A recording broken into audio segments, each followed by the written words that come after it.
Hello दोस्तों, स्वागत है आप सभी का हमारे इस नए वीडियो में। आज हम लोग पढ़ेंगे वैद्युत द्विध्रुव के कारण अन्य स्थिति में वैद्युत क्षेत्र की तीव्रता। इसके पहले हमने दो वीडियो में दो अलग अलग कंडीशन में वैद्युत क्षेत्र की तीव्रता के बारे में पढ़ा दिया है। जिसमें जो पहला था वो था वैद्युत क्षेत्र के कारण अक्षीय स्थिति में वैद्युत क्षेत्र की तीव्रता। दूसरा था वैद्युत द्विध्रुव के कारण निरक्षीय स्थिति में वैद्युत क्षेत्र की तीव्रता। और आज का जो हमारा तीसरा टॉपिक है वो है वैद्युत द्विध्रुव के कारण वैद्युत क्षेत्र की तीव्रता, लेकिन कब? तो अन्य स्थिति में। ध्यान दीजिएगा, अन्य स्थिति में। अन्य स्थिति में। अब आइए समझते हैं कि ये अन्य स्थिति का मतलब क्या हुआ। ठीक है, देखिए, ये हमारा अगर वैद्युत द्विध्रुव है, ठीक है, मान लीजिए कि ये -Q और ये +Q, तो इस वैद्युत द्विध्रुव के लाइन में हम आगे किसी पॉइंट पर निकालें या इसी लाइन में पीछे किसी पॉइंट पर निकालें तो हम इसको कहेंगे कि हम अक्षीय स्थिति में निकाले हैं। और अगर इस वैद्युत द्विध्रुव के मध्य बिंदु के लंबवत ऊपर किसी पॉइंट पर निकाले वैद्युत क्षेत्र की तीव्रता इन द्विध्रुव के कारण, या नीचे किसी पॉइंट पर निकालें तो इसको हम कहेंगे कि हम किस स्थिति में है, तो निरक्षीय स्थिति में है। और अगर इन पॉइंट्स और इन पॉइंट्स को छोड़ करके अन्य किसी भी स्थिति में इधर उधर अगर हम निकालते हैं तो उसको हम कहते हैं कि ये अन्य स्थिति में है। अब अन्य स्थिति का मतलब ये है कि वैद्युत द्विध्रुव के कारण आप किसी भी स्थिति में कहीं भी किसी भी पॉइंट पर वैद्युत क्षेत्र की तीव्रता निकाल सकते हैं। आप यहाँ निकाल सकते हैं, यहाँ निकाल सकते हैं, यहाँ निकाल सकते हैं, इधर निकाल सकते हैं, कहीं भी निकाल सकते हैं। इसको हम लोग आर थीटा पोजीशन भी बोलते हैं। क्या बोलते हैं? आर थीटा स्थिति में। आर थीटा स्थिति में इसको हम बोलते हैं आर थीटा स्थिति। अन्य स्थिति कहिए या आर थीटा स्थिति कहिए। अब ये आर थीटा क्या है आपको समझाते हैं हम, तो बिल्कुल ध्यान से समझिएगा, बड़ी इंपॉर्टेंट ये है। आप इसकी सहायता से अक्षीय स्थिति में भी पहुंच सकते हैं और आप इसकी सहायता से निरक्षीय स्थिति में भी पहुंच सकते हैं। तो पहले हम एक चित्र बनाते हैं। तो देखिए, मान लीजिए कि हमारे पास एक वैद्युत द्विध्रुव है AB। मान लीजिए AB हमारा क्या है? एक वैद्युत द्विध्रुव है AB, जो कि -Q और +Q आवेश से मिलकर बना है। तो हमारा एक वैद्युत द्विध्रुव AB है जो -Q और +Q आवेश से मिलकर बना है। इस वैद्युत द्विध्रुव का मध्य बिंदु O है और अगर हम इसके बीच की दूरी माने तो इसकी दूरी कितना है? 2L। ठीक है, इसकी दूरी 2L है। ठीक है, आप यहाँ पर 2L लिख भी सकते हैं, नहीं भी लिख सकते हैं, कोई दिक्कत नहीं है। तो इसके बीच की दूरी कितना है? 2L है। इस द्विध्रुव का द्विध्रुव आघूर्ण, मतलब इस द्विध्रुव का वैद्युत द्विध्रुव आघूर्ण P है। हम पिछले वीडियो में बताए थे कि वैद्युत द्विध्रुव आघूर्ण क्या होता है। वैद्युत द्विध्रुव आघूर्ण क्या होता है? तो एक आवेश और उनके बीच की दूरी का जो गुणनफल होता है, इसी को बोलते हैं वैद्युत द्विध्रुव आघूर्ण। तो हर वैद्युत द्विध्रुव का एक क्या होता है? वैद्युत द्विध्रुव आघूर्ण होता है। तो मान लीजिए कि इस वैद्युत द्विध्रुव का आघूर्ण कितना है? P है। ठीक है, P।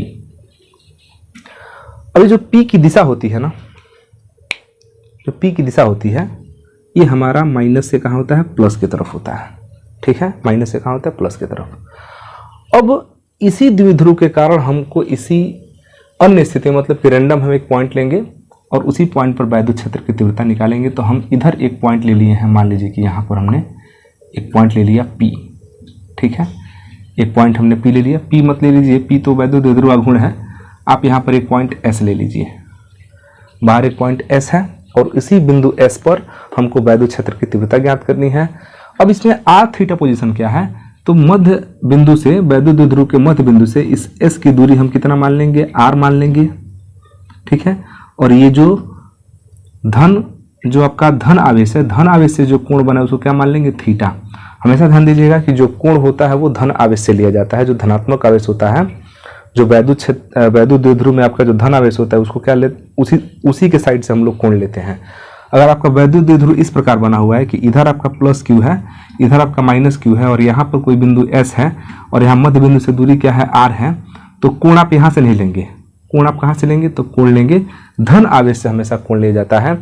जो आपका P की जो दिशा होती है ना, उधर उसके डायरेक्शन से कोण लिया जाता है। तो P की दिशा हमारा इधर है तो कोण हम इधर से लेंगे, और यहाँ पर देखेंगे तो P की दिशा इधर है तो कोण हम जो है, देखिए P की दिशा इधर है, आप यहाँ समझिए P की दिशा इधर है तो कोण हम यहाँ से लेंगे। तो P की दिशा से ही कोण को उठाया जाता है। तो आप ऐसे समझ लीजिए सीधे सीधे कि जो प्लस वाला आपका आवेश होता है उसी उधर से ही कोण लिया जाता है। तो ये हमारा प्लस वाला हो गया, उधर से कोण क्या हो गया, थीटा हो गया। इसी को बोलते हैं आर थीटा पोजीशन, मतलब कि मध्य बिंदु से आर दूरी कितना कोण पर, तो प्लस आवेश से थीटा कोण पर जो है निकालना है, तो इसी को हम बोलते हैं आर थीटा पोजीशन। ठीक है, इतना ठीक है। तो इस स्थिति में वैद्युत क्षेत्र की तीव्रता ज्ञात करने के लिए क्या करते हैं कि हम इस द्विध्रुव को दो द्विध्रुवों में विभक्त कर देते हैं। मतलब एक द्विध्रुव को दो घटकों में वियोजित करते हैं, दो द्विध्रुव में इसको बांट देते हैं। कैसे बांटते हैं, ध्यान से देखिएगा। ये हमारा द्विध्रुव है, ये द्विध्रुव, इसको हम लोग इसकी दिशा में ना ऐसे बांटेंगे, ये ऐसे, इसको घुमा दिए हम ऐसे, तो एक द्विध्रुव हमारा इस दिशा में आ जाएगा। ये ध्यान देना, ये P आपका है इस दिशा में, तो ये द्विध्रुव हमारा इस दिशा में हो गया। ध्यान दीजिएगा, इसको हम उठा दिए ऊपर, ये आपका प्लस Q हो गया, ये आपका माइनस Q हो गया। ठीक है, तो थीटा से सटा हुआ घटक है, तो इस द्विध्रुव का द्विध्रुव आघूर्ण P है, तो इसको जब हम थीटा कोण पर घुमा दिए तो अब इसका द्विध्रुव आघूर्ण हो जाएगा, इसका द्विध्रुव आघूर्ण हो जाएगा P cos थीटा। द्विध्रुव आघूर्ण क्या हो जाएगा, P cos थीटा। ऐसे था, ऐसे था, तो इसका द्विध्रुव आघूर्ण क्या है, P है। इसको हम थीटा कोण पर घुमा दिए तो इस घटक को हम बोलेंगे P cos थीटा, और एक घटक को हम इसके लंबवत ले लेंगे। एक घटक को क्या लिया जाएगा, लंबवत लिया जाएगा। मतलब कि Q हमारा नीचे आ गया, माइनस Q कहाँ चल गया, ऊपर। ठीक है, सॉरी, प्लस Q नीचे आ गया, माइनस Q कहाँ चल गया, ऊपर। एक बार हम इसको ऐसे घुमा दिए और एक बार ऐसे घुमा दिए, तो ये जो आपका बनेगा, ये बनेगा P sin थीटा। तो ये जो द्विध्रुव बना है, ये वाला, इसका द्विध्रुव आघूर्ण है आपका P sin थीटा, और जो थीटा कोण पर ऊपर घुमा था उसका द्विध्रुव आघूर्ण है P cos थीटा। मतलब कि जो हमारा द्विध्रुव आघूर्ण AB है, सॉरी, जो हमारा वैद्युत द्विध्रुव AB है, वो AB दो जगह बट गया। एक ये हमारा द्विध्रुव हो गया, एक ये द्विध्रुव हो गया। इस द्विध्रुव को हम मान लेते हैं, इसको आप मान लीजिए कि CD, और इसको मान लीजिए EF। EF मत मानिए, आप इसको MN मान लीजिए। क्या मान लीजिए, MN। इसको CD मान लीजिए, इसको MN मान लीजिए। अब हम कह सकते हैं कि हम इस द्विध्रुव के कारण जो यहाँ पर वैद्युत क्षेत्र की तीव्रता निकालने वाले थे, अब हम इसके कारण न निकाल के इसके कारण यहाँ तीव्रता निकालेंगे, इसके कारण तीव्रता निकालेंगे, और फिर दोनों क्या करेंगे, जोड़ देंगे। क्योंकि जो हमारा यह द्विध्रुव है, यह दो द्विध्रुवों में बट गया, एक क्षैतिज और एक लंबवत। तो यहाँ पर ध्यान दीजिएगा कि जब भी अन्य स्थिति में कहता है वैद्युत क्षेत्र की तीव्रता निकालने के लिए, तो द्विध्रुव को ही घुमा देते हैं, एक क्षैतिज पर और एक लंबवत पर। ध्यान दीजिएगा, इसको आप क्षैतिज समझ मानिएगा, आइए क्षैतिज से ये क्या है, लंबवत है। तो क्षैतिज घटक आपका cos थीटा होता है, बहुत पहले से जानते हैं, और जो लंबवत घटक होता है वो क्या होता है, sin थीटा होता है। अब हम इन दोनों के कारण हम वैद्युत क्षेत्र की तीव्रता ज्ञात करना चाहते हैं।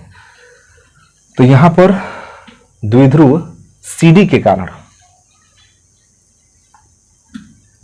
द्विध्रुव CD के कारण, द्विध्रुव CD के कारण बिंदु S पर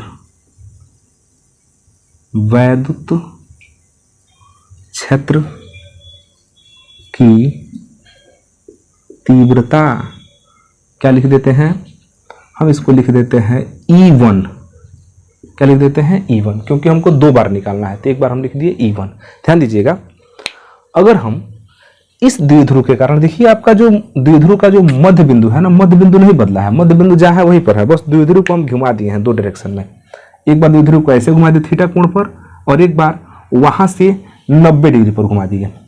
ठीक है, पहले हम घुमाए हैं थीटा कोण पर और फिर वहाँ से घुमा दिए 90 डिग्री पर। तो जो थीटा कोण पर घुमाया है वो क्षैतिज घटक का काम करेगा और जो 90 डिग्री पर घुमा दिए वो लंबवत घटक मतलब कि ऊर्ध्वाधर घटक का काम करेगा। तो इसका जो द्विध्रुव आघूर्ण था वो P था, तो क्षैतिज का P cos थीटा और ऊर्ध्वाधर का P sin थीटा। तो अब हम जो है इस CD के कारण बिंदु S पर वैद्युत क्षेत्र की तीव्रता निकालते हैं। तो देखिएगा CD के कारण अगर हम निकालें तो CD के कारण अगर वैद्युत क्षेत्र की तीव्रता निकालेंगे तो यहाँ मध्य बिंदु O से कितना दूरी पर है, R दूरी पर है। ध्यान दीजिएगा, इसको आप द्विध्रुव समझिए, बाकी को भूल जाइए। ये द्विध्रुव है, ये मध्य बिंदु है और मध्य बिंदु से कितना दूरी पर, R दूरी पर वैद्युत क्षेत्र की तीव्रता निकालना है पॉइंट S पर। और ये जो बिंदु है इस द्विध्रुव के हिसाब से देखें तो ये अक्षीय स्थिति है। कौन सी स्थिति है? अक्षीय स्थिति है। इस द्विध्रुव के हिसाब से देखें तो ये पॉइंट कौन सा है? अक्षीय स्थिति। तो द्विध्रुव CD के कारण बिंदु S पर वैद्युत क्षेत्र की तीव्रता, तो तीव्रता का सूत्र क्या होता है वैद्युत क्षेत्र की तीव्रता का? तो 1/4 पाई एप्सिलॉन नॉट 2p बटा r स्क्वायर, 2p बटा r स्क्वायर। ध्यान देना, कुछ मिस्टेक तो नहीं हो रहा है? आर स्क्वायर होता है कि आर क्यूब होता है?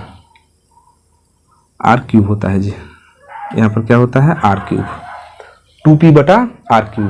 ध्यान दीजिएगा, इस द्विध्रुव के कारण जो ये वाला पॉइंट है वो अक्षीय स्थिति में है और अक्षीय स्थिति में फार्मूला होता है 1/4 पाई एप्सिलॉन नॉट 2p बटा आर क्यूब। लेकिन ध्यान देने वाला बात है कि इस द्विध्रुव का जो द्विध्रुव आघूर्ण है वो p नहीं है, p cos थीटा है।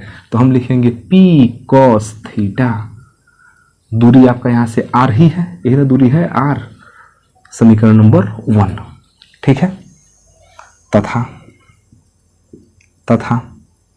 अब किसके कारण? अब हम mn के कारण, द्विध्रुव mn के कारण, द्विध्रुव mn के कारण बिंदु S पर वैद्युत क्षेत्र की तीव्रता E2 इक्वल टू, अब क्या निकालेंगे? तो देखिए, अब आप मान के चलिए कि ये आपका वैद्युत द्विध्रुव है और आप इसके मध्य बिंदु के लंबवत किसी पॉइंट पर वैद्युत क्षेत्र की तीव्रता निकाल रहे हैं। कितना दूरी पर? R दूरी पर। तो आपको याद होगा कि इसको हम बोलते हैं निरक्षीय स्थिति। तो इस द्विध्रुव के कारण ये जो पॉइंट है वो निरक्षीय पर पड़ रहा है और इस द्विध्रुव के कारण जो ये पॉइंट है वो अक्षीय स्थिति पर पड़ रहा है। तो अक्षीय स्थिति में क्या लगा होता है? 2 लगा होता है। और निरक्षीय स्थिति के कारण जो वैद्युत क्षेत्र की तीव्रता होगी वो आपका हो जाएगा E2 equal to 1/4 pi epsilon naught p sine theta बटा आर क्यूब। समीकरण नंबर 2, p साइन थीटा बटे आर क्यूब, क्योंकि इसमें 2 नहीं होता है। तो इस द्विध्रुव का द्विध्रुव आघूर्ण p साइन थीटा है और यहाँ से दूरी कितना है? r है। तो ये हो जाएगा p साइन थीटा बटे आर क्यूब। अक्षीय स्थिति में 2 होता है, निरक्षीय स्थिति में क्या होता है आपका? 2 नहीं होता है। अब ये मिल गया और यहाँ पर वैद्युत क्षेत्र की तीव्रता मिल गया। अब हमको यहाँ पर इसके द्वारा परिणामी वैद्युत क्षेत्र की तीव्रता ज्ञात करनी है। तो परिणामी कैसे निकालेंगे? अब ध्यान दीजिएगा, इनकी दिशाओं को समझते हैं। अगर हम बात करें द्विध्रुव CD के कारण बिंदु S पर जो वैद्युत क्षेत्र की तीव्रता होगी वो होगी इस दिशा में,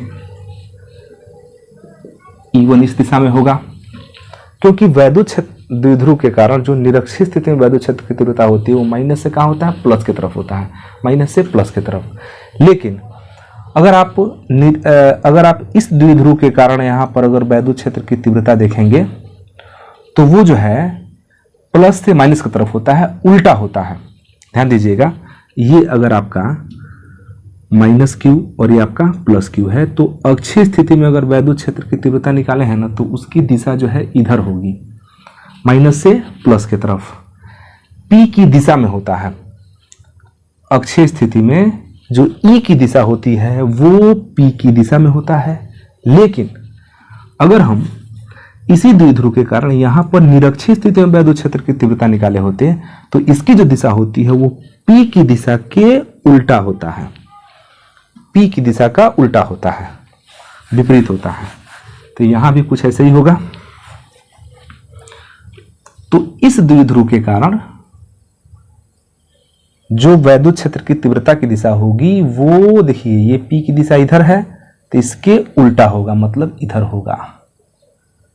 ये आपका हो गया E2 और यहाँ पर एंगल कितने का बन गया, 90 डिग्री का एंगल बन गया, क्योंकि एक हमारा सीधा गया और एक हमारा विपरीत गया।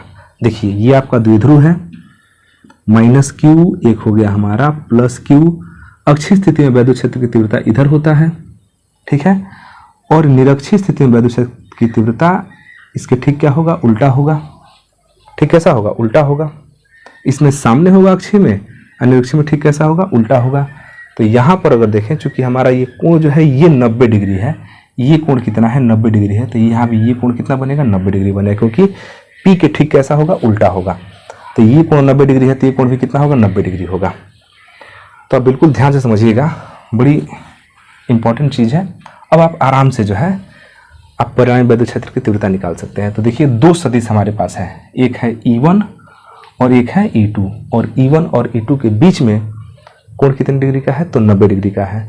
तो आप पढ़े होंगे क्लास 11th में कि दो सदिश अगर हैं और उनके बीच का कोण थीटा है, तो जो परिणामी सदिश होता है वो होता है a² + b² + 2ab cos theta होता है। अगर थीटा 90 डिग्री हो जाए तो ये थीटा कितना हो गया, 90 डिग्री, तो cos 90 का मान 0, ये पूरा वैल्यू क्या हो जाता है, 0 हो जाता है। तो केवल यही बचता है a² + b²। तो यहाँ हमारा होगा E1² + E2²। ठीक है, लिखेंगे। अतः बिंदु यस पर परिणामी वैद्युत क्षेत्र की तीव्रता E = E1² + E2² किसमें होगा, √ में होगा। E = E1² + E2²। अब यहाँ पर क्या करेंगे, मान रख देंगे। तो E1 का मान पता ही है, 1/4 पाई ε0 2p cos थीटा बटा r³ का स्क्वायर, ये E1 का स्क्वायर है, प्लस E2 का स्क्वायर, तो 1/4 पाई ε0 p sin थीटा बटा r³ का स्क्वायर। ठीक है, ये सारा चीज़ है। अब क्या करना है कि इसमें देखिए क्या कॉमन हो रहा है, तो E = यहाँ पर बनेगा, देखिएगा यहाँ से 1/4 पाई ε0 p बटा r³, 1/4 पाई ε0 यह, और इधर p बटा r³, इसमें भी 1/4 पाई ε0 p बटा r³ का स्क्वायर है। तो ये आपका कॉमन बन जाएगा, 1/4 पाई ε0 p बटा r³ का स्क्वायर बन गया कॉमन। ठीक है, यहाँ पर स्क्वायर है, तो बचा क्या, 1/4 पाई ε0 p बटा r³, तो बचा क्या, 2 cos थीटा का स्क्वायर। इसमें से 1/4 पाई ε0 p बटा r³ कॉमन बच गया, तो चूंकि स्क्वायर है तो स्क्वायर के रूप में कॉमन होगा। यहाँ भी 1/4 पाई ε0 p बटा r³ का स्क्वायर है तो स्क्वायर के रूप में कॉमन होगा। तो यहाँ से 1/4 पाई ε0 p बटा r³ निकल गया, तो बच गया 2 cos थीटा का स्क्वायर बच गया, प्लस है तो प्लस लगा दीजिए, 1/4 पाई ε0 p बटा r³ निकल गया, तो बच गया साइन थीटा, तो यहाँ साइन थीटा का स्क्वायर। ठीक है, अब आप देखिए यहाँ पर E = देखिए क्या होगा, क्या बन रहा है E = देखिए ये रूट के अंदर है तो स्क्वायर है, तो ये चीज़ कहाँ निकल जाएगा, बाहर निकल जाएगा, क्योंकि स्क्वायर जो है अगर रूट के अंदर है तो वो चीज़ सिंगल बार बाहर निकल जाता है। तो ये स्क्वायर है, स्क्वायर समाप्त हो जाएगा और ये कहाँ निकल जाएगा, बाहर। तो 1/4 पाई ε0 p बटा r³ निकल गया बाहर। अब अंदर क्या बचा, अंदर बचा 2 cos थीटा का स्क्वायर, तो 2 का square 4 cos square theta plus sine theta का स्क्वायर है, मतलब कि साइन स्क्वायर थीटा। अब आपको ध्यान ये देना है कि E equal to 1/4 pi P बटा आर क्यूब है। इसके अंदर से एक कॉस थीटा क्या करेंगे, एक कॉस, जैसे 4 गो कॉस स्क्वायर थीटा है तो इस 4 गो कॉस स्क्वायर थीटा में से एक कॉस स्क्वायर थीटा को लेके जोड़ देंगे साइन स्क्वायर थीटा के साथ। इस तरह से 3 कॉस स्क्वायर थीटा लिख लेंगे, इसमें से 3 गो अलग लिख लेंगे और एक गो कॉस स्क्वायर थीटा अलग लिख देंगे। अब प्लस यहाँ पर क्या है, साइन स्क्वायर थीटा। तो ये दोनों मिलकर कितना हो जाएगा, 1 हो जाएगा। ठीक है, इस तरह से अगर हम यहाँ पर E का मान निकालें तो 1/4 पाई एप्सिलॉन नॉट P बटा आर क्यूब, ये हो गया। और 3 कॉस स्क्वायर थीटा, ये दोनों मिलकर 1 हो गया तो अंडर रूट में क्या बन गया, 3 कॉस स्क्वायर थीटा प्लस 1। ये आपका मिल गया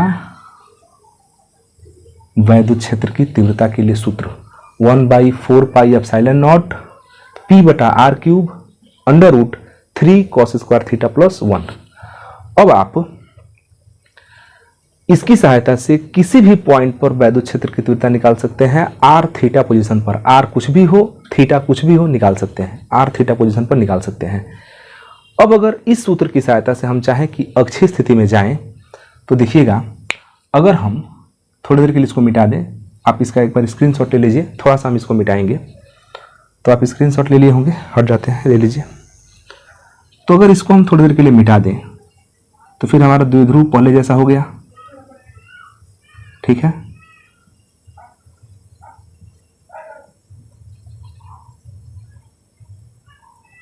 फिर द्विध्रुव पहले जैसा हो गया। ठीक है, ये वाला जो हमारा पॉइंट है, हम इसी पॉइंट पर वैद्युत क्षेत्र की तीव्रता यस निकाले थे। अगर हम इससे अक्षीय स्थिति पर जाना चाहें तो अक्षीय का मतलब कि ये हमारा पॉइंट जो है यहाँ होना चाहिए, इसी लाइन पर पॉइंट होना चाहिए। तो इस पॉइंट को, इस लाइन पे आने के लिए कोण को 0 होना पड़ेगा। तो जब हम अक्षीय स्थिति में निकालेंगे, यहाँ से डाउन करके आगे निकालेंगे, इस लाइन पर अगर आगे निकालें तो ये पॉइंट यहाँ पर आ जाएगा, तो कोण डाउन होकर क्या हो जाएगा, 0 हो जाएगा। तो अक्षीय स्थिति के लिए अगर देखें, अगर यहाँ से हम अक्षीय स्थिति का निकालें तो अक्षीय स्थिति में जो थीटा होता है वो होता है कितना, 0। और जब अक्षीय स्थिति में थीटा 0 होगा, थीटा क्या हो जाएगा, 0। और अगर हम इसको सीधा कर दें, निरक्षीय स्थिति में निकालें तो इस लाइन पे निकालना पड़ेगा, लंबवत निकालना पड़ेगा। तो निरक्षीय स्थिति में थीटा क्या हो जाता है, 90 डिग्री हो जाता है। तो ध्यान दीजिएगा कि अक्षीय स्थिति में थीटा कितना हो जाएगा, 0, और निरक्षीय स्थिति में थीटा कितना हो जाता है, 90 डिग्री हो जाता है। यहाँ आप देखेंगे तो जो निरक्षीय स्थिति है, निरक्षीय स्थिति, इसमें थीटा कितना हो जाता है, 90 हो जाता है। तो अगर आप इसमें थीटा इक्वल टू 0 रख देंगे तो ये अक्षीय स्थिति का फार्मूला बन जाएगा, और थीटा इक्वल टू 90 रख देंगे तो ये निरक्षीय स्थिति का फार्मूला बन जाएगा।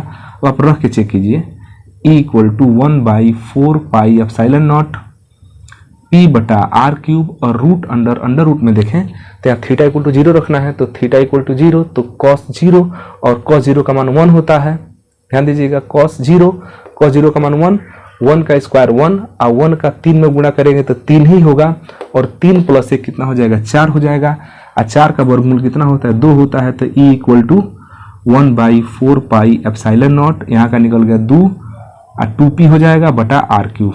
ये आपका है निरक्षीय स्थिति के लिए। ठीक है, सॉरी, अक्षीय स्थिति के लिए। और अगर आप निरक्षीय स्थिति के लिए निकालना चाहते हैं, थीटा का मान कितना रख देंगे, 90 रख देंगे। जैसे थीटा का मान 90 रखेंगे तो E equal to 1/4 pi epsilon naught P बटा आर क्यूब। और यहाँ पर देखिए, थीटा जैसे 90 रखेंगे तो कॉस 90 का मान 0, और 0 का स्क्वायर 0, और 0 का 3 में गुणा करेंगे तो पूरा क्या हो जाएगा, 0। तो अंडर रूट में कौन आ जाएगा, केवल 1 बचेगा, और 1 का वर्गमूल 1 ही होता है। तो E इक्वल टू हो जाएगा 1/4 पाई एप्सिलॉन नॉट P बटा आर क्यूब। तो ये दोनों फार्मूला हम लोग पिछले वीडियो में क्या पढ़ चुके हैं, और ये हमारा हो गया आर थीटा स्थिति पर, मतलब किसी भी पॉइंट पर हम लोग इस फार्मूले की सहायता से वैद्युत क्षेत्र की तीव्रता निकाल सकते हैं। तो आप इसका स्क्रीनशॉट ले लीजिए। तो वीडियो कैसा लगा आप हमें कमेंट सेक्शन में ज़रूर लिखिएगा। फिर मिलते हैं अगले वीडियो में एक नए टॉपिक के साथ। तब तक के लिए धन्यवाद। जय हिंद।